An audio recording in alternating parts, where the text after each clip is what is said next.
ইফতারের দোয়া কি দিয়ে ইফতার করা উচিত, অর্থাৎ ইফতারের কোনো বিশেষ মেনু আছে কিনা, ইফতারের সময় দোয়া কবুল হয় কিনা, ইফতারের সময় কি কি আমল করা উচিত, অন্যকে ইফতার করার ফজিলত কি, ইফতারের সময় কখন, আমরা কোন সময়টাতে ইফতার করব, সূর্য ডোবার সঙ্গে সঙ্গে ইফতার করব নাকি আজান হওয়ার জন্য অপেক্ষা করব, ইফতারির কোনো হিসাব নেওয়া হবে কিনা, অন্যকে ইফতার করার ফজিলত কি। এর উত্তর হলো, অন্যকে যদি আমি ইফতার করাই অন্য রোজাদার ব্যক্তিকে, তাহলে সেক্ষেত্রে ওই ব্যক্তি রোজা রেখে যে পরিমাণ সওয়াব পেয়েছেন তাটা তিনি পাবেনই, অতিরিক্ত হিসাবে আমাকে আল্লাহ সুবহানাহু ওয়া তাআলা একটি রোজার সওয়াব দান করবেন। আমি নিজে রোজা রেখে তো সওয়াব পেলামই, আরেকজনকে ইফতার করানোর ফলে তার সমপরিমাণ সওয়াব আমি পাবো। এবং অন্যকে ইফতার করানোর ক্ষেত্রে যে তাকে পেট পুরে খাওয়াতে হবে এমন কোনো কথা নয়। যে কোনো খাবার দিয়ে তার ইফতারের ব্যবস্থা না থাকে, ইফতার আয়োজন আপনি করলেন বা আপনি তাকে ইফতার খাওয়ানোর আয়োজন করলেন, সেটা খুব সামান্য একটা খেজুর দিয়ে হতে পারে, তার মাধ্যমে আমরা সওয়াবটা পেতে পারি। ইফতারের সময় দোয়া কবুল হয় কিনা, প্রশ্ন উত্তর হলো, ইফতারের সময় দোয়া কবুল হওয়া নিয়ে অনেক আলোচনা রয়েছে। রাসূল করিম সাল্লাল্লাহু আলাইহি ওয়াসাল্লামের একটি হাদিস থেকে আমরা জানতে পারি, তিনি বলেছেন, মুসনাদ আহমদ এবং ইবনে হিব্বান বর্ণনা করেছে যে সালাতুন লা তুরাদ্দু দাওয়াতুহুম আও সালাসাতুন লা তুরাদ্দু দাওয়াতুহুম, তিন ব্যক্তির দোয়াকে ফেরত দেওয়া হয় না। তার ভিতরে একটি হলো হাতসাইম হাত্তা ইফতার, রোজাদার ব্যক্তি ইফতার করা পর্যন্ত তার দোয়া ফেরত দেওয়া হয় না। ওয়াল ইমামুল আদিল, এবং ন্যায়পরায়ণ বাদশাহ, তার দোয়া ফেরত দেওয়া হয় না। ওয়া দাওয়াতুল মাজলুম, এবং মাজলুম বা অত্যাচারিত ব্যক্তির দোয়া ফেরত দেওয়া হয় না। এই হাদিস থেকে বোঝা যায় যে রোজাদার ব্যক্তির দোয়া কবুল হবে, এবং সেটা ইফতারের আগ পর্যন্ত।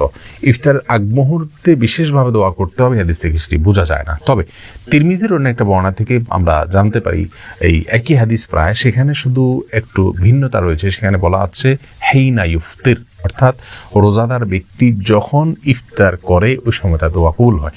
তাহলে এই হাদিস থেকে বোঝা গেল যে ইফতার করার সময়টাতে দোয়া কবুল হয়। ইবনে মাজার একটা হাদিস রয়েছে, সেখানে ভাষ্য হলো এরকম, ইন্নাহু লিসসাইমি ইনদা ফিতরিহি দাওয়াতুন লা তুরাদ, নিশ্চয়ই রোজাদার ব্যক্তির ইফতার করার সময়টাতে একটা দোয়া তার কবুল করা হয়। তো এই হাদিস থেকে বোঝা যাচ্ছে যে ইফতারের সময় দোয়া কবুল হয়। সব মিলিয়ে আমরা বলতে পারি সারাদিনই রোজাদার দোয়া কবুল হয়, তবে ইফতারের আগ মুহূর্তে মানুষের শরীর ভেঙে পড়ে, মানুষ দুর্বল থাকে, আবার সূর্য ডোবার সময়টা খুব গুরুত্বপূর্ণ জিকিরের সময়।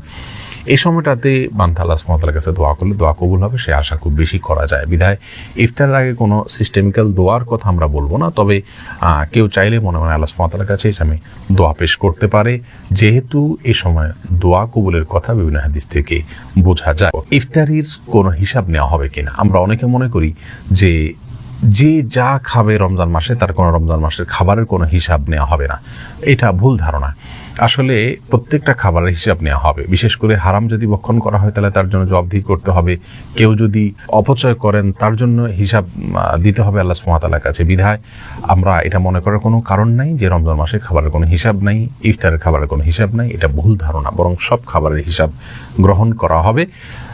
অতএব অপচয় যেন আমরা না করি এবং হারাম ভক্ষণ না করি, সেই দুটি বিষয় আমাদের খেয়াল বিশেষভাবে করা উচিত। ইফতারের সময় কখন, আমরা কোন সময়টাতে ইফতার করব, সূর্য ডোবার সঙ্গে সঙ্গে ইফতার করব নাকি আজান হওয়ার জন্য অপেক্ষা করব। এর উত্তর হলো, সূর্য ডোবা নিশ্চিত হয়ে গেলে আমরা ইফতার করে ফেলবো, কারণ কোরআন কারীমে আল্লাহ তাআলা বলেছেন, আপনি মুসলিমের লাইল, তোমরা সিয়ামকে রাত পর্যন্ত পূর্ণ করো, লাইল পর্যন্ত পূর্ণ করো। লাইল বা রাত বলতে আরবিতে বোঝানো হয় সূর্য ডোবাকে। সূর্য ডুবে গেলে তখন থেকে রাত বা লাইল শুরু হয়, অতএব তার আগ পর্যন্ত আমরা সিয়ামকে পূর্ণ করার নির্দেশ দেওয়া হয়েছে। বিভিন্ন হাদিস থেকে এমনটি বোঝা যায়, সূর্য ডুবার পর, সূর্য ডুবে গেছে নিশ্চিত হয়ে গেলে আমরা ইফতার করে ফেলবো, যদিও আজান অনেক দেরিতে দেওয়া হয়। বেশিরভাগ মসজিদে মুয়াজ্জিন সাহেবরা আজান দিয়ে থাকেন নিজেরা ইফতার করার পর, তাহলে বোঝা গেল ইফতারের সময়টা আগেই হয়ে গেছে। আজানের সাথে ইফতার এটা শর্তযুক্ত কোনো বিষয় নয়। বিধায় আমরা সূর্য ডুবে গেছে এটা নিশ্চিত হয়ে গেলে ইফতার করে ফেলবো, এটা হলো ইফতারের সময়। রাসূল করিম সাল্লাল্লাহু আলাইহি সাল্লাম বলেছেন যে উম্মত যতদিন পর্যন্ত সময় হওয়ার পর অবিলম্বে ইফতার করবে এবং সাহরিটা শেষ সময় করবে, ততদিন পর্যন্ত তারা কল্যাণের ভিতরে থাকবে। ইহুদিরা দেরিতে ইফতার করে এবং শিয়ারা দেরিতে ইফতার করে। বিধায় অন্ধকার হওয়ার অপেক্ষা করব না, দেরি করব না, বরং সূর্য ডুবাটা নিশ্চিত শুধু হওয়ার চেষ্টা করবো। সে নিশ্চিত হয়ে গেলে ইনশাআল্লাহ আমরা ইফতার করে ফেলবো। কি দিয়ে ইফতার করা উচিত, অর্থাৎ ইফতারের কোনো বিশেষ মেনু আছে কিনা। এর উত্তর হলো, ইফতার সম্পর্কে রাসূল আকরাম সাল্লাল্লাহু আলাইহি ওয়াসাল্লামের অভ্যাস সম্পর্কে জানা যায়, তিনি রতাব দিয়ে অর্থাৎ আধা পাকা খেজুর দিয়ে তিনি ইফতার করতেন। সেটা না পাওয়া গেলে নর্মাল যে কোনো সাধারণ খেজুর দিয়ে ইফতার করতেন, সেটাও না পাওয়া গেলে পানি দিয়ে ইফতার করতেন। বিধে আমরা খেজুর দিয়ে ইফতার করার চেষ্টা করব, যেহেতু সারাদিন আমরা ক্ষুধার্ত থাকার পরে, তৃষ্ণার্ত থাকার পরে আমাদের শরীরে প্রচুর পরিমাণ সুগারের ঘাটতি থাকে। এই মুহূর্তে খেজুরটা অনেক বেশি আমাদের স্বাস্থ্যের জন্য উপকারী হয়। বিধে আমরা খেজুর দিয়ে ইফতার করবো ইনশাআল্লাহ। যদি খেজুর আমাদের হাতের নাগালে না থাকে, সুযোগ না থাকে খেজুর দিয়ে ইফতার করার, তাহলে পানি দিয়ে ইফতার শুরু করব। এরপরে যে কোনো হালাল খাবার খাবো, তবে স্বাস্থ্যসম্মত খাবার অবশ্যই গ্রহণ করার চেষ্টা করব। ইফতারের সময় কি কি আমল করা উচিত? আসলে ইফতারের সময় বিশেষ কোনো আমল নাই। আমরা একে অন্যের সহযোগিতা করবো, বাসায় মা বোনদের সহায়তা করব ইফতার আয়োজনের জন্য, সবাইকে নিয়ে বসবো ইনশাআল্লাহ, আর বিসমিল্লাহ বলে ইফতার শুরু করব। ইফতারের আগ মুহূর্তে মনে মনে আল্লাহর কাছে দোয়া পেশ করব, যেহেতু রোজাদারের দোয়ার কবুলের শেষ সময়টা হলো ইফতার, বিদায় শেষ মুহূর্তে এসে আল্লাহ সুবহানাহু ওয়া তাআলার কাছে আমরা দোয়া পেশ করব। আর সেই সাথে বিসমিল্লাহ বলে ইফতারের খাবার শুরু করব। ইফতার কিছুটা খেয়ে বা শেষ করে তারপর ইফতারের দোয়া পাঠ করব। এর বাইরে ইফতারের সময় অন্য কোনো আমলের কথা কোরআন সুন্নাহ আমাদেরকে বলে। ইফতারের দোয়া কি? ইফতারের দোয়ার বিষয়ে বলবো, আবু দাউদে বর্ণিত হয়েছে রাসূল আকরাম সাল্লাল্লাহু আলাইহি ওয়াসাল্লাম থেকে, যাহাবা যমা ওয়াবতাল্লাতিল উরুক ওয়া সাবাতাল আজরু ইনশাআল্লাহ, এই দোয়াটি, যার অর্থ হলো জাহাবাজ জমা মানে হলো তৃষ্ণা বিদরিত হয়ে গেছে, আমাদের তৃষ্ণা দূর হয়ে গেল ইফতার করলাম, এবং ওয়াবতাল্লাতিল উরুক, আমাদের শিরা উপশিরাগুলো শীতল হয়ে গেছে, এবং ওয়াসাবাতাল আজরু ইনশাআল্লাহ, আল্লাহর কাছে আমাদের আজার বা বিনিময় এটা দাঁড়িয়ে গেছে আল্লাহ যদি চান। তো এই দোয়াটি পড়া সুন্নাত। এর বাইরে একটি দোয়া আমাদের দেশে খুব বেশি প্রচলিত আছে, আল্লাহুম্মা লাকা সুমতু ওয়া আলা রিজকিকা আফতারতু, অর্থাৎ আল্লাহ আপনার জন্য সিয়াম পালন করলাম এবং আপনার জন্য ইফতার করলাম, অর্থাৎ আপনাকে সন্তুষ্ট হওয়ার জন্য সিয়াম পালন করলাম এবং আপনার সন্তুষ্টির জন্যই আমরা ইফতার করলাম। তাহলে এই দোয়াটিও আবু দাউদে বর্ণিত হয়েছে। এই দোয়াটি রাসূল আকরাম সাল্লাল্লাহু আলাইহি ওয়াসাল্লামের দিকে সম্বন্ধ রয়েছে। সেই সনদকে কোনো কোনো মুহাদ্দিস আপত্তি তুলেছেন, জয়ীফ বলেছেন, জয়ফের দাবি করেছেন, তবে এর আরও বিভিন্ন সূত্র রয়েছে।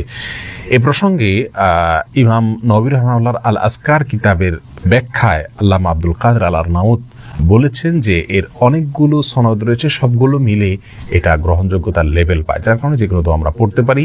জাহাবাজ জমা ওয়াবতাল্লাতিল উরুক ওয়া সাবাতাল আজরু ইনশাআল্লাহ, এই দোয়াটি বিশুদ্ধভাবে প্রমাণিত, সেই সাথে হাসান সূত্রে প্রমাণিত, সেই সাথে আল্লাহুম্মা লাকা সুমতু ওয়া আলা রিজকিকা আফতারতু, এই দোয়াটিও গ্রহণযোগ্যভাবে প্রমাণিত বিধায় আমরা যে কোনো দোয়া করতে পারি। আরও একটি দোয়াও রয়েছে।